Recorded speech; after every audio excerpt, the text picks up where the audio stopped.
In this video, I have my man Steven here in Miami this week, and we're going to talk about how he did over $125,000 in revenue flipping name brand products on Amazon Online Arbitrage the past 30 days. So today I have Steven with me. So Steven, just to show the awesome growth over the past couple months, you want to show us your Amazon bars right there? Let's get that focused a little bit. Yeah, boom. So you see that right there? It's a good thumbnail too, right there, basically, man. But I'm super impressed with what you've done the past couple months, and we want to talk through the scaling process, because there's some Amazon sellers that are watching this that aren't necessarily where they want to be, but they are getting consistent sales so far, right? So you want to talk about what it's been to really double in like 2 or 3 months, basically. Yeah, it's not anything different between like really having 30,000 and like 130,000. Like the big jump for me was I bought deeper. I like networked more and everything. Like by me buying deeper on products, I know that are gonna be good. Or like I know immediately, like by looking at the keeper chart, I shouldn't buy 10 to test, but I buy 100. So it basically just blocking and tackling and doing more of what works. But the key was that you did it for a year, like we talked about in the last video, what got you to the point that you can go ahead and be confident immediately with stuff. Like following some people on social media, I've seen, their sales haven't been growing a ton, and I think it's because they know what they're doing, they just aren't doing enough of it. Right, there's a big misconception about the volume of effort required to make 6 figures profit a year. Like what was your profit for June, do you think? Like 25,000. So it feels good, dude. That's like some serious money compared to what most people work, and I know you've been working on it and everything, and now the results are coming, basically. And so, obviously, blocking and tackling, buying heavier on different products, but I know you've gotten virtual assistants involved a lot the past couple months. Want to talk a little? Yeah, so I have a couple of virtual assistants right now that work on different things. 2 of them work on sourcing. I just got rid of a couple, but 2 of them work on sourcing.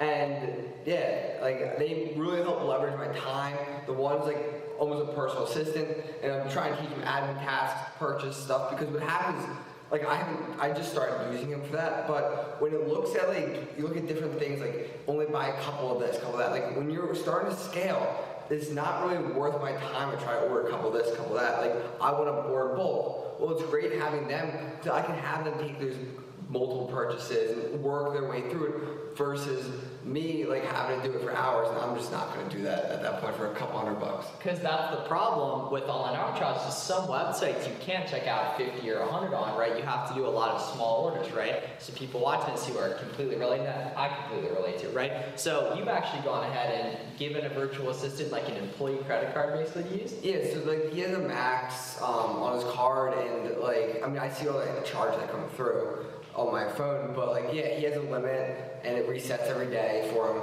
So he, like, I don't recommend, like, he's worked for me. I know, like, this guy, like, I hope you're watching. He works hard, and he like wants to work with me. Like he wants to be there for the long haul. So I'm trying to teach him and give him start giving keys to my business to help me restock stuff. I never really worked on restocking. I know I should have, but I have him now working on that stuff. So when there's the next big sale on certain websites, I kind of have a buy list already, but I've purchased it. Most of that stuff should still be good since I bought in the first place. I probably bought bulk. That's the beautiful thing with online arbitrage, is that a lot of the best products, you can't necessarily always buy them, but the longer you're in the game, you know when you are going to be able to buy them, right? Some of these deals that are coming up that you and I have been talking about while we're hanging out this week in Miami, basically, is we're going to be able to immediately execute on that, and that's the benefit of being in the game a long time. You start to know different opportunities and be able to find them quick and stuff like that as well. A big problem people have with virtual assistants is they're hiring either inexperienced ones or they're not good at training them. So talk through how you've been able to, whether it's hiring just people you like or hiring people at a certain experience level or getting on Zoom with them often. How are you going about making them correct for you? So it's a mix. So like I set up moving videos, like I go through the leads like maybe once a week with videos. I leave comments. Like when I hired, like I've hired someone from Instagram, my main one that's doing all the checking out. He DM'd me on Instagram. Like it was a genuine DM, dude, not like personalized. Yeah, like it wasn't like some crazy long thing talking about Amazon drop shipping. If those 2 things are in the same word, they send you a DM, just know that's not right. But yeah, and then onlinejobs.ph I gotten a couple from, and someone couldn't afford their VAs at the time, so I just took them over, and yeah, it's just different ways to get them. And being in the mix and putting the time in to really get to know them and stuff. And so I've had virtual assistants in the past that it didn't necessarily work out. The ones that it's really worked out with are ones that I've been, talking with. We've been brainstorming different ideas and stuff, and you get them bought into, really what you're looking to try and do, and makes it a lot easier for as you're going. Because at some point I would love to automate my company, and the only way for me to do that is have virtual assistants, teach them. And the guy I have right now, he really wants it. Like, I haven't had any virtual assistants prior to him that really want it, and I see that in him, and I'm like, okay, I want to give them that opportunity, because I don't want to be like the not golden handcuffs is the right word for it, but like, I want to give them the opportunity. If they want to step up to the plate and really run this stuff, learn it, I'm going to teach it, because it makes, at the end of the day, my life better, and I can make their life better too. Sure, and a pro tip for those of you guys, if you're looking at your first virtual assistant or better manage your virtual assistants, a lot of people are worried about their VAs double dipping, working with multiple Amazon sellers, stuff like that. So what you would do is you can go in your SellerAmp history, if you give your VA a SellerAmp account, and you can see the timestamps of the different products and what they're looking at to see if they're being honest and putting in a bunch of work product sourcing. Like, I've scanned over 75,000 products on my SellerAmp account, and Warner, who has a ton of virtual assistants, his team scanned over 1 million products right there. So you can see that people are clearly working and stuff like that. Basically, so in the scaling process, right, buying heavier, virtual assistants, and a prep center is also a thing that's been helpful for you. So I want to talk a little bit about that? Yeah, so a prep center, gosh, the prep center is like the first thing you need to get, especially if you're not in a sales tax friendly state. Like anything, I know in Florida, anything like over $30, it's cheaper to pay like $1.30 to a prep center. Yeah, I mean, like, a lot of just buying back your time. Like, yeah, could I prep it and save a couple $100? Yeah, but okay, that amount of time is 5 hours, 4 or 5 hours to pack everything. I could spend $300 to them, or I just could have bought another $1,000 of profit in inventory. So it's a way. Or if I wanted to spend that time with something I want to do, like maybe I don't want to search, maybe I want to go to the beach or hang out with friends. Yeah, more time to think high level about how you can actually go ahead and move things forward. And a lot of people watching this are in sales tax states that are like 5 or 10%. They're not lucky like you were, being in Pennsylvania, being in Florida for certain categories, being able to go ahead and pay 0% sales tax right there. So that's something really important that you want to do. And so, in terms of what was really helpful for me and really helpful for you, it's obviously buying big quantities, it's doubling down on what's working, it's using a prep center, getting virtual assistants, or just other help involved, which is, in my opinion, the best way to do this, other sellers. So you want to talk a little bit about how networking has been very helpful for you too.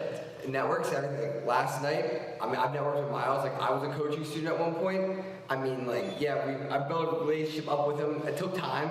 It wasn't like I didn't immediately get it, but it's like, okay, we were sitting there yesterday. He was like, yeah, did you see this X, Y, and Z? I'm like, no. I was like, there we go. And that puts money in your pocket. Same way you put money in my pocket. I bought 250 of them.